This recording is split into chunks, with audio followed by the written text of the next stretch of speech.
Well बाबा लोग कैसे हो। It welcome to diary episode 6 drop हो चुका है एंड जैसे जैसे ये सीरीज खत्म होते जा रही है वैसे वैसे हर एपिसोड में मजा दो गुना होते जा रहा है। लिटरली 6th एपिसोड काफी मार्वलस था।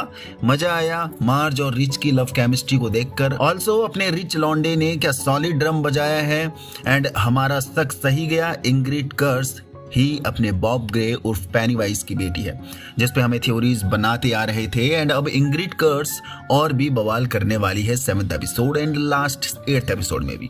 बाकी लिली कैसे लड़ेगी पेनीवाइज से, क्या डिक हैलोरन बचा पाएगा उन सभी मासूम को जो ब्लैक स्पॉट पर यानी ब्लैक स्पॉट बार में पार्टी कर रहे हैं, क्योंकि बावर्स एंड उसकी गैंग उन्हें मारने आ चुकी है। चलो बहुत कुछ है बात करने के लिए, क्योंकि बहुत सी मेजर डिटेल ये एपिसोड अपने साथ रखता है। ऑल्सो एंडिंग सॉलिड हुई है तो एंडिंग को भी एक्सप्लेन करेंगे। शुरू करते हैं उससे पहले लाइक कर देना वीडियो को, नए लोग चैनल को सब्सक्राइब जरूर कर लेना। वेल हमने देखा एंडिंग में बावर्स कुछ कट्टर लोगों को अपने साथ लेकर ब्लैक स्पॉट बार पहुंच चुका है, क्योंकि उसे हैंक ग्रोगन को हंट डाउन करना है, जो कि जनरल सॉ के द्वारा ये जगह कुछ ब्लैक एयरमैन्स को पार्टी करने के लिए प्रोवाइड करी गई थी, जिसको ब्लैक स्पॉट बोला जा रहा है, क्योंकि यहाँ सारे ब्लैक लोग ही देखने को मिल रहे हैं। बट सवाल ये आता है कि बावर्स को ये टिप किसने दी होगी।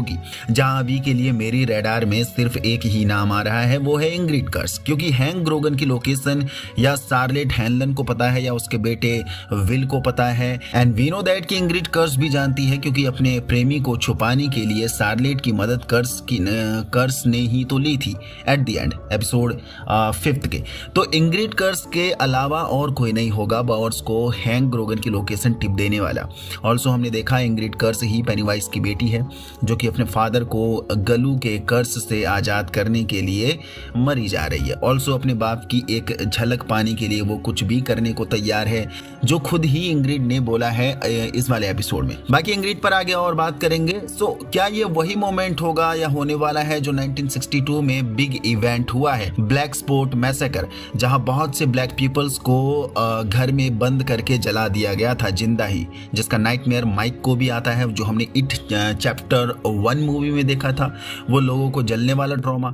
बाकी हमें वीक अहेड टीजर में एक फुटेज में इसी ब्लैक स्पॉट घर को जला हुआ दिखाया गया है, जो कि बावर्स एंड उसके जितने भी कट्टर साथी हैं, वो सिर्फ हैंक ग्रोगन को ही नहीं बल्कि जितने भी लोग घर में मौजूद हैं, यानी जितने भी ब्लैक्स यहाँ पर मौजूद हैं, सभी को जलाने वाले हैं। बट सवाल ये आता है कि will, Ronnie, Marge and rich survive कैसे करेंगे, क्योंकि ये लोग भी वहीं पर फंसे हुए हैं। मे बी विल यहाँ मारा जा सकता है and Dick Halloran Marge, Ronnie and Rich को शायद बचा लेगा, क्योंकि डिक हैलोरन काफ़ी नशे में हमें देखने को मिल रहा है, वो भी अंदर ही है।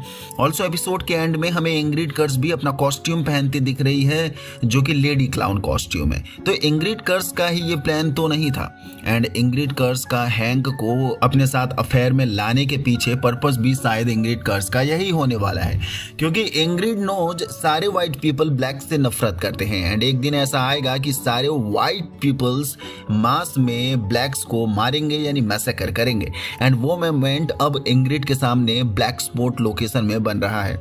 ऑल्सो जब थिएटर में पेनीवाइज ने हंट डाउन किया था उन बच्चों को, यानी फिल, सूजी एंड एक और को, तब इंग्रिड कर्स जानबूझ के हैंक ग्रोगन को अपने साथ बिजी रखा होगा उस रात, यानी वही लवी डवी सीन, ताकि थिएटर में उसका फादर जिसे वो मान रही है यानी पेनीवाइज आसानी से अपना शिकार कर पाए एंड यहाँ ब्लैक स्पॉट पर ये सारा अरेंजमेंट इंग्रिड कर्स की तरफ से ही पेनीवाइज के लिए अपने फादर के लिए शायद अरेंजमेंट हुआ होगा, क्योंकि इस मैसेकर के बाद पेनीवाइज फिर अगले 27 साल तक लंबी गहरी नींद में सोने वाला है, अपना जबरदस्त शिकार करने के बाद, भरपूर पेट खाना खाने के बाद। बाकी कर्स का 1935 के टाइम का फ्लैशबैक मोमेंट भी देखने को मिला है जेनिफर असाइलम में, जहां वो डेफिनेटली पेनीवाइज के लिए शिकार लेकर जाती होगी, क्योंकि कर्स अपने फादर को पाने के प्यार में इतनी अंधी हो चुकी है कि उसे सही गलत कुछ नहीं दिख रहा है। चाहे जितने मासूम बच्चे मारे जाएं, वो सब की बलि देने को तैयार है। बाकी आई एम वंडर की साला गलू ने इंग्रिड कर्स को कैसे छोड़ दिया, क्योंकि पेनीवाइज के अंदर गलू मॉन्स्टर है एंड गलू को फुल कंट्रोल है पेनीवाइज के ऊपर, तो उसके लिए सभी ह्यूमंस तो बस एक शिकार की तरह ही हैं, उन्हें खाने से मतलब है, यानी गलू को खाने से मतलब है। मे बी जो अभी तक हम थ्योरी बनाते आ रहे थे कि पेनीवाइज ने खुद को गलू के हवाले इसलिए करा होगा क्योंकि मे बी पेनीवाइज ने ये डील करी होगी कि मेरी बेटी को कभी भी हर्ट एंड थ्रेट नहीं करेगा, यानी मॉन्स्टर।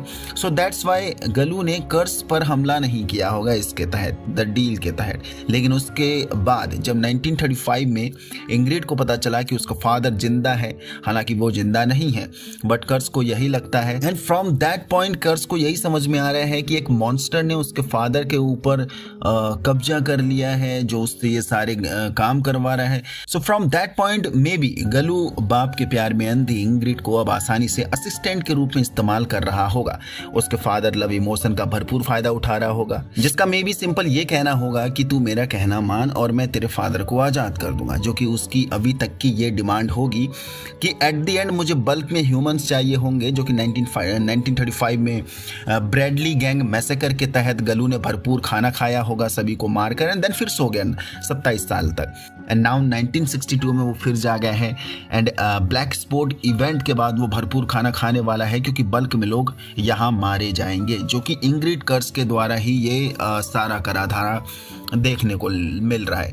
इंग्रिड को यही लग रहा होगा कि इस इवेंट के बाद उसका फादर रिहा हो जाएगा, बट वो बेवकूफ़ बनी जा रही है अपने गलू मॉन्स्टर के द्वारा। नाउ टॉक अबाउट डिक हैनेलन, जो खुद बता रहा है कि लॉक बॉक्स ओपन हो चुका है, जिसमें वो अपनी सभी हॉन्टिंग मेमोरी को छुपाते आया था, जो उसे बचपन से ही परेशान कर रही थी, जो कि ये आइडिया उसकी ग्रैंड माँ ने ही दिया था, क्योंकि उसके पास कुछ एक ऐसी पावर है जिन्हें वो जिसके तहत वो मरे हुए लोगों को देख सकता है। लेकिन अब बॉक्स ओपन हो चुका है एंड उसे वो सारे मरे लोग दिखने लगे हैं जिन्हें वो कैद कर चुका था। बट डिक ने ये भी बताया कि उसे वही लोग दिखते हैं जब वो उनकी ही लोकेशन में होता है, मीन्स जहां वो मारे गए थे, लास्ट लोकेशन। तो ऐसे में डिक काफ़ी हेल्पफुल होने वाला है इन फ्यूचर। मान लिया जाए लिली को उसके फादर के बारे में जानना है, तो डिक अचार फैक्ट्री जाकर लिली के फादर से बात करके लिली को उसके फादर के बारे में बता सकता है। तो डिक एक बार के लिए एक मीडियम का काम कर सकता है डेड पीपल से बात करने के लिए और भी इंफॉर्मेशन निकलवाने के लिए, एंड इसी के तहत वो खुद बॉब ग्रे से भी बात कर सकता है, जो पेनीवाइज का रोल करता था अपने सर्कस में। एंड हमें तब आसानी से पता चल जाएगा कि आखिर बॉब ग्रे गलू के झांसे में कैसे आया है। एंड फ्रॉम दैट पॉइंट यहाँ से कुछ ना कुछ उसे तोड़ने का, गलू को तोड़ने का कोई लूप होल निकलेगा। एंड एक्चुअली बॉब ग्रे की मौत कैसे हुई 1908 में, उसके बाद कैसे गलू ने बॉब ग्रे को के पेनीवाइज क्लाउन कैरेक्टर को अपना बंदी बना लिया, ये सारी चीजें फ्रॉम दैट पॉइंट रिवील हो जाएंगी और हमें चीजें आसानी से समझने में आसान हो जाएगी। एंड फ्रॉम 1908 गलू पेनीवाइज बन के ही अटैक कर रहा है अपने शिकार में, जो हम देख ही रहे हैं। तो डिक हैलोरन काफी इंपॉर्टेंट फिगर होने वाला है इन फ्यूचर। पेनीवाइज उर्फ बॉब ग्रे की डेड बॉडी से बात करेगा एंड यहाँ से मे भी कोई लूप होल निकल सकता है गलू मॉन्स्टर पर कब्जा करने के लिए, उसे तोड़ने के लिए। हालांकि पेनीवाइज इससे पहले भी हमें मैसेकर करते दिखा है आगे इट चैप्टर 1 मूवी में and then it chapter 2 movie में। तो यहाँ पर फिलहाल पेनीवाइज का तोड़ नहीं मिल पाएगा, बट मे भी कहानी आगे ज़्यादा इंटरेस्टिंग होने वाली है, मे बी सीजन 2 में ज़्यादा इंटरेस्टिंग होने वाली है। फिलहाल 7th एंड 8th एपिसोड बचे हैं एंड 7th एपिसोड के लिए प्रोमो टीजर भी आ चुका है, तो हम उसको देखेंगे, उसको भी ब्रेक डाउन करेंगे, मे भी कुछ लूप होल निकल जाए एंड कुछ थ्योरीज हमें मिल जाए इन फ्यूचर स्टोरी के लिए। यहाँ तक पहुँच गए तो आपको वीडियो पसंद आए तो लाइक कर दीजिए, नहीं तो चैनल को सब्सक्राइब कर दीजिए।